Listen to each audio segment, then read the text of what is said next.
जुगनू math एक ऐसा platform जहां आप सीख सकते हैं 9th और 10th क्लास का मैथ।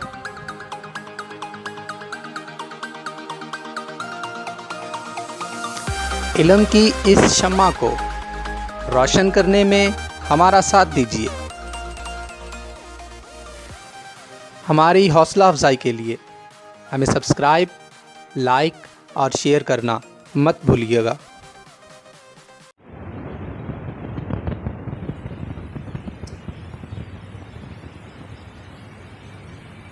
बिस्मिल्लाहिर्रहमानिर्रहीम। अस्सलाम वालेकुम डियर स्टूडेंट्स, मैं राव शाहिद जुगनू मैथ की तरफ से आज मैं आपको 9th क्लास का चैप्टर नंबर 4 जो नेम है उस चैप्टर का algebraic expression and algebraic formulas. इस चैप्टर में आज मैं आपको रैशनल एक्सप्रेशन की डेफिनेशन और मज़ीद एक दो और डेफिनेशन आपसे डिस्कस करूँगा। रैशनल एक्सप्रेशन, तो डियर स्टूडेंट्स आपने रैशनल एक्सप्रेशन की बजाय आप रैशनल पहले फ्रैक्शन आपने पढ़ी हुई है। आपने रैशनल नंबर जैसे पढ़े थे कि ऐसा नंबर जो p/q फॉर्म में आ जाए, तो वो उसे आपने कहा था सेट ऑफ रैशनल नंबर। ऐसे नंबर्स की कलेक्शन आपके पास क्या थी? Set of rational number. p/q कहाँ से थे? p/q स्टूडेंट आपके पास z फैमिली से थे, सेट ऑफ इंटीजर से थे, और इसमें आपने कहा था q नॉट इक्वल टू 0। तो student rational set of rational number यानी सेट ऑफ रैशनल नंबर में डियर स्टूडेंट्स आपने जो कंसेप्ट लिया था, यानी रैशनल नंबर का जो कंसेप्ट था वो क्या था? p/q यानी बटे की फॉर्म में आपने कहा था। तो वही कंसेप्ट डियर स्टूडेंट हम यहाँ पे रैशनल एक्सप्रेशन में करेंगे। तो हम कह सकते हैं रैशनल एक्सप्रेशन बिहेव लाइक आ, लिख सकते हैं आप बिहेव लाइक आ रैशनल नंबर्स।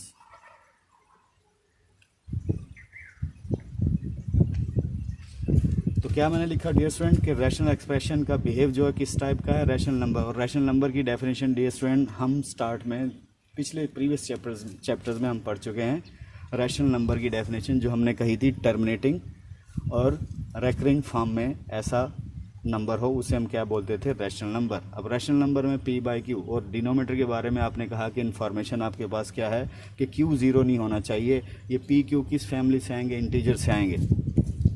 तो वही रैशनल नंबर का जो कंसेप्ट है उसी को हम कन्वर्ट कर देंगे रैशनल एक्सप्रेशन में। तो लिख भी दिया क्लियर कट कि इसका बिहेव रैशनल एक्सप्रेशन का किसकी तरह है? बिल्कुल रैशनल नंबर्स की तरह है। जैसा कंसेप्ट वहाँ पर रैशनल नंबर्स फ्रैक्शन का है, यानी रैशनल नंबर कौन सा है? बटों में है। तो उसी रैशनल नंबर्स का कंसेप्ट डियर स्टूडेंट हम रैशनल एक्सप्रेशन में यूटिलाइज करेंगे। तो डियर स्टूडेंट्स रैशनल नंबर में हमने p/q कहा था कि इस नंबर में हो सकता p/q ले लें, a/b ले लें, किसी शेप में भी आप नंबर यानी हो फ्रैक्शन फॉर्म में। लेकिन रैशनल एक्सप्रेशन जो होगी वो क्या होगी? दो पॉलिनोमियल की डिवीजन होगी, p/x/q/x।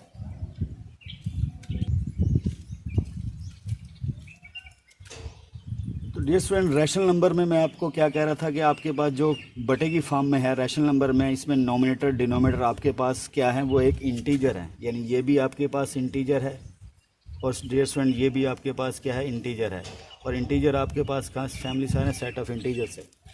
वो डियर स्टूडेंट p/q लिखें, a/b लिखें, m/n लिखें, तो आप बोलेंगे ये आपके पास रैशनल नंबर है, ये रैशनल नंबर। तो इसमें नोमिनेटर कहाँ से आते हैं? इंटीजर्स होते हैं। सेम इसी तरीके से आप रैशनल एक्सप्रेशन की तरफ जाएंगे तो आप बोलेंगे यहाँ पर दो आपके पास क्या होंगी? पॉलिनोमियल्स होंगी। दो आपके पास पॉलिनोमियल्स हैं डियर स्टूडेंट, ये भी आपके पास पॉलिनोमियल होगी नोमिनेटर में जो होगी, ठीक है। उसके बाद डिनोमिनेटर में वो भी क्या होगी? पॉलिनोमियल होगी। तो दोनों पॉलिनोमियल आपके पास हैं। अब दो पॉलिनोमियल की डिवीजन डियर स्टूडेंट एक बात याद रखें, ज़रूरी नहीं कि अगेन आपके पास पॉलिनोमियल हो। तो आप लिख सकते हैं कि p/x divide by q/x is not necessarily polynomial. लिख सकते हैं आप इज़ नॉट नेसेसरली पॉलिनोमियल।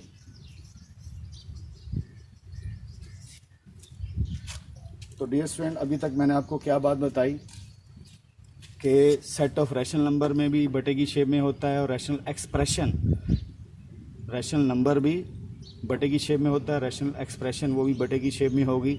लेकिन यहाँ पर नोमीनेटर क्या होता है, डिनोमीनेटर क्या होता है, इंटीजर होते हैं। यहाँ नोमीनेटर डिनोमीनेटर क्या होंगे, यहाँ दो पॉलिनोमियल्स होंगी। तो डियर स्टूडेंट, यहाँ पे आप कह सकते हैं कि आपके पास दो पॉलिनोमियल की डिवीज़न जो है दो पॉलिनोमियल की डिवीज़न आपके पास ज़रूरी नहीं है क्या हो आपके पास अगेन पॉलिनोमियल आए। तो लेकिन यहाँ पे आप क्या करते थे, दो इंटीजर की डिवीज़न डियर स्टूडेंट इंटीजर आ भी सकती थी, वरना रियल नंबर ज़रूर होती थी, अगेन इंटीजर नहीं होती थी। जैसे आपने यहाँ पे, मैं फिर बोल रहा हूँ, दो इंटीजर की डिवीज़न ज़रूरी नहीं है इंटीजर हो। जैसे फॉर एग्जांपल 1/2, तो 1 भी इंटीजर है, 2 भी इंटीजर है, तो आंसर आया 0.5। तो डियर स्टूडेंट ये इंटीजर नहीं है।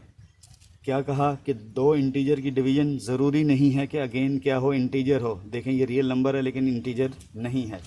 इसी तरह दो पॉलिनोमियल्स की जो डिवीज़न है ज़रूरी नहीं है कि वो आपके पास क्या हो, अगेन पॉलिनोमियल हो। इस कंसेप्ट को मैं यहाँ यूटिलाइज़ कर रहा हूँ। वो नंबरों में है डियर स्टूडेंट, ये पॉलिनोमियल में है। अब मज़ीद आगे इसके बारे में बताते हैं, आपको डेफिनेशन इसकी पूरी लिखते हैं। लेकिन एक बात याद रखिएगा, जैसे आपने यहाँ कहा था कि Q आपके पास ज़ीरो नहीं होना चाहिए, B आपके पास ज़ीरो नहीं होना चाहिए, आप लिख सकते हैं डिनोमीटर में, और इसी तरह N आपके पास ज़ीरो नहीं होना चाहिए। यानी तमाम फ्रैक्शन में डिनोमीटर अगर ज़ीरो होता है तो ज़ीरो से डिवीज़न अलाउ नहीं है। तो जैसे 3/0 है डियर स्टूडेंट, तो ज़ीरो का टेबल नहीं है जो हम इसे, यानी कहने मतलब 3 को अंदर रखें, और हमारे पास ऐसा मुमकिन नहीं है कि हम ज़ीरो का टेबल बनाएं और हम 3 यहाँ पे कुछ ले आएँ, कुछ किसी ख़ास नंबर से ज़रब दें, तो वो मुमकिन नहीं है। इसलिए यहाँ पे क्लियर कट कहा है कि रैशनल नंबर में जो डिनोमीटर है वो कभी ज़ीरो नहीं हो सकता। इसी तरह यहाँ पॉलिनोमियल में भी आप बोलेंगे where Q of x is not equal to zero. तो आपको एक चीज़ आइडिया हो गया कि भाई जो रैशनल नंबर का कंसेप्ट है वही कहने का मतलब कंसेप्ट रैशनल एक्सप्रेशन का है।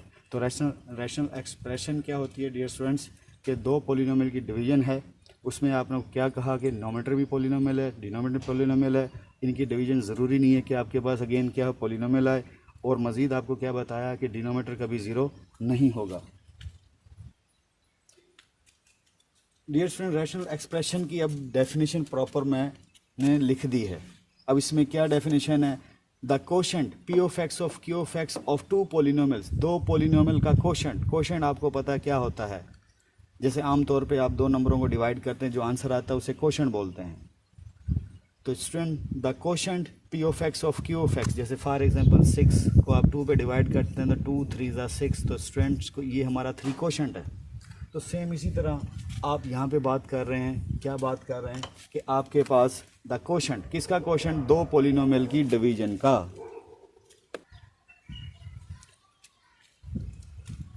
अब वो दो पॉलिनोमियल कौन सी हैं, एक है P ऑफ x लिखा हुआ, दूसरी है Q of x। Where Q of x लिख दिया, जैसे अभी मैंने पीछे कंसेप्ट आपको बताया कि डिनोमीनेटर वाली पॉलिनोमियल कभी ज़ीरो नहीं होगी, इसलिए लिखा where Q of x is non zero का मतलब आप ऐसे लिखेंगे Q of x mathematical language में Q of x not equal to zero is called rational expression, इसे रैशनल एक्सप्रेशन बोलेंगे। अब मैं अपने पास से एक एग्जांपल आपको देता हूँ, उस एग्जांपल में देखिएगा। जैसे for example 2x + 1 over 3x + 8।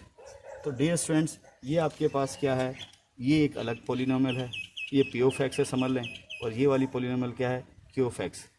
आप यहाँ पे क्लियर कट लिखेंगे कि ये दोनों पॉलिनोमियल है। वेयर आप बोलेंगे 3x + 8 not equal to zero, आप बोलेंगे 3x + 8 not equal to zero, ये ज़ीरो नहीं होगी यहाँ पर।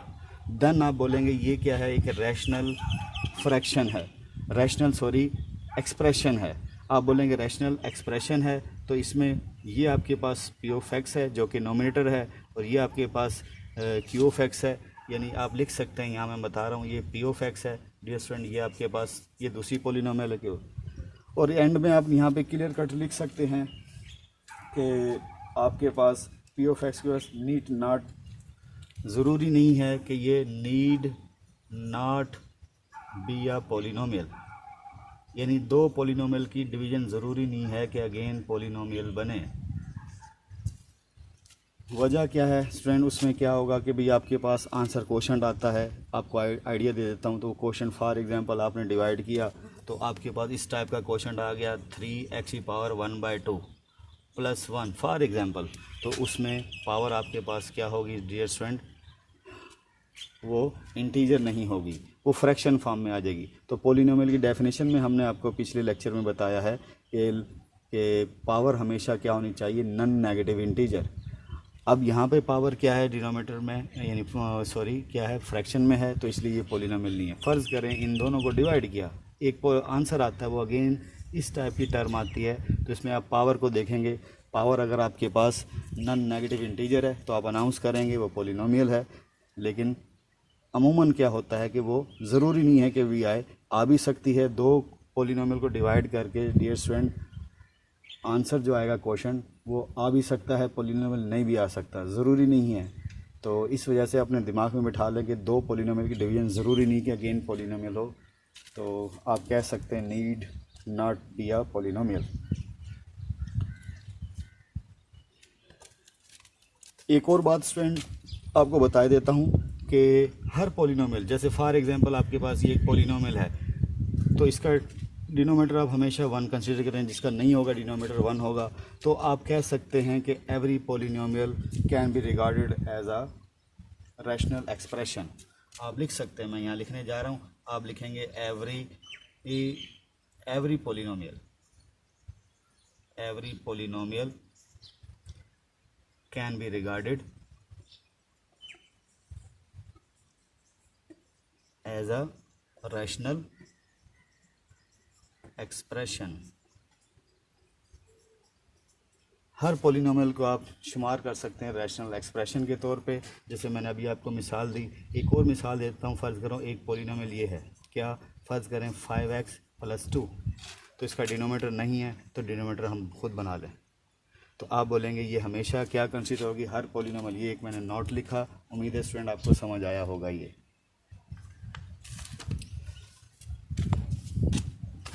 लेकिन एक स्टूडेंट और जाते जाते बता देता हूँ बात क्या कि पॉलिनोमियल, हर पॉलिनोमियल को आप शुमार कर सकते हैं रैशनल एक्सप्रेशन के तौर पे। लेकिन डियर स्टूडेंट्स का रिवर्स ज़रूरी नहीं कि ट्रू हो, कि ज़रूरी नहीं कि हर rational expression need not be a polynomial. आप लिख सकते हैं बट इसका converse is not true, but converse is not true, ऐसे लिख दें, but converse is not true. मतलब हर रैशनल एक्सप्रेशन ज़रूरी नहीं है कि वो पॉलिनोमियल भी हो। क्या कह सकते हैं कि but every rational expression need not be a polynomial. आप ये कह सकते हैं या ये वर्ड यूज़ कर लें, converse is not true. Dear student last में बस सिर्फ आपको यानी कुछ एग्जांपल्स मैंने सामने लिख दिए। अब इसमें से हमने आइडेंटिफाई करना है। क्या करना है, आइडेंटिफाई करेंगे कि आया वो आपके पास क्या कि रैशनल एक्सप्रेशन है या वो रैशनल एक्सप्रेशन नहीं है। सिर्फ आइडेंटिफाई करना आपने। क्या करना हमने, चेक करना है कि आया आपके पास ये जो फ्रैक्शन है, ये एक्सप्रेशन जो हैं, क्या ये रैशनल है या नॉट रैशनल। तो स्टूडेंट सबसे पहले मैं इसको देखता हूँ, इसे देखें सबसे ऊपर, देखें ये भी पॉलिनोमियल है, ये भी पॉलिनोमियल है। क्यों, इधर ताकत 1 है पावर और इधर भी पावर 1 है और 1 इंटीजर है। तो आप बोलेंगे ये डिग्री 1 की पॉलिनोमियल है, ये भी डिग्री 1 की पॉलिनोमियल, दैट इज़ आप बोलेंगे ये रैशनल एक्सप्रेशन है। यस, आप कह देंगे यस। अब आए दूसरी एक्सप्रेशन पे, इस पर गौर से देखें। यहाँ पावर मैक्सिमम क्या है, 1 है। तो देखें x की ताकत 1 है और ऊपर x है ही नहीं, तो आप बोलेंगे ये मुकम्मल इंटीजर है पावर। तो आप बोलेंगे नॉन नेगेटिव इंटीजर है, तो आप अनाउंस करेंगे ये भी पॉलिनोमियल है। अब नीचे वाले को देखें, क्या ये पॉलिनोमियल है, यस, ये 2 पावर है, ये 1 पावर है। आप बोलेंगे पावर जो सी मुकम्मल इंटीजर है, यानी कहना चाहेंगे फ्रैक्शन फॉर्म में नहीं है पावर और डेसिमल फॉर्म में नहीं है, मुकम्मल इंटीजर है। तो आप बोलेंगे ये भी पॉलिनोमियल, ये भी पॉलिनोमियल, यस। आप बोलेंगे ये भी क्या है, आपके पास रैशनल एक्सप्रेशन है।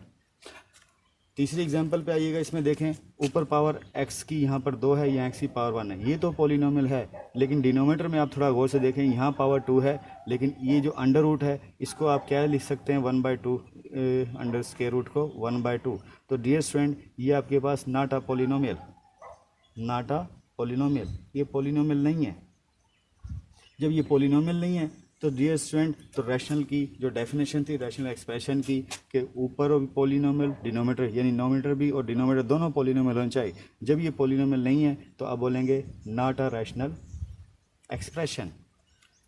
क्या फ़र्क स्टूडेंट देखा आपने? रैशनल एक्सप्रेशन की डेफिनेशन के मुताबिक आपको नोमिनेटर भी पॉलिनोमियल होने चाहिए, डिनोमिनेटर भी पॉलिनोमियल चाहिए। डियर स्टूडेंट ये नोमिनेटर तो पॉलिनोमियल है, लेकिन डिनोमिनेटर आपका इस पावर की वजह से पॉलिनोमियल नहीं है, क्योंकि ये इंटीजर नहीं है, ये एक यानी डेसिमल फॉर्म में नंबर आ जाएगा, फ्रैक्शन फॉर्म में नंबर आ जाएगा, पावर साबुत नंबर नहीं है, इन शॉर्ट ये कहना चाहें। इसी तरह अगली एग्जांपल पे आए तो डियर स्टूडेंट नोमिनेटर देखें, नोमिनेटर को अगर मैं इसे अरेंज करूं तो इसे x की पावर 1, तो डियर स्टूडेंट ये भी पॉलिनोमियल नहीं है, नॉट अ पॉलिनोमियल। आपका नोमिनेटर पॉलिनोमियल नहीं है, लेकिन डिनोमिनेटर पॉलिनोमियल है, क्योंकि ये मुकम्मल है, पावर है। तो यानी आपके पास ये पावर जौन सी है एक इंटीजर है, नॉन नेगेटिव इंटीजर है। तो आप अनाउंस करेंगे कि ये पॉलिनोमियल नहीं है, ये पॉलिनोमियल है, तो अनाउंस ओवरऑल करेंगे ये रैशनल एक्सप्रेशन ये भी नहीं है, not a rational expression, not a rational expression, rational expression नहीं है। वजह मैंने आपको बता दिया कि एक्सप्रेशन की रैशनल एक्सप्रेशन की डेफिनेशन में नोमिनेटर भी पॉलिनोमियल होना चाहिए, डिनोमिनेटर भी पॉलिनोमियल होना चाहिए। जब स्टूडेंट आपको क्लियर कट पता चल गया कि डिनोमिनेटर यहाँ आपके पास पॉलिनोमियल नहीं है, यहाँ नोमिनेटर पॉलिनोमियल नहीं है, तो फिर नीचे वाला पॉलिनोमियल हो जाए या ऊपर वाला पॉलिनोमियल, यानी दोनों में से आपका नोमिनेटर और डिनोमिनेटर दोनों पॉलिनोमियल होने ज़रूरी हैं। एक भी पॉलिनोमियल ना हुआ, और पॉलिनोमियल को आपको मैंने क्या बताया था, जिसमें पावर क्या हो, मुकम्मल आपके पास एक नंबर हिंसा हो, ना कि अशारी वाले नंबर हो। पावर में कोई भी पावर यानी x की पावर जहाँ पे भी, जैसे x की पावर ये तो मुकम्मल नंबर थी, लेकिन ये मुकम्मल नंबर नहीं है, ये अशारी में आ जाता है, यानी 1/2 है, इसे फ्रैक्शन फॉर्म में। तो दैट इज़ स्टूडेंट आपको ये उम्मीद है आज का लेक्चर रैशनल एक्सप्रेशन के बारे में बड़ा डिटेल से समझ आया होगा। ये भी आपको कोई प्रॉब्लम हो आप हमें कमेंट कर सकते हैं। आज का सिर्फ इस video lecture number chapter number 4 के वीडियो लेक्चर नंबर 2 में सिर्फ और सिर्फ आपको रैशनल एक्सप्रेशन का ही बताना था, उसका कंसेप्ट आपको दिया और उसकी एग्जांपल से आपको क्लियर किया। आज के लिए इतना ही। अल्लाह ताला बच्चों आपका हामी नासिर हो। जुगनू मैथ की तरफ से आप सबको अल्लाह हाफिज़।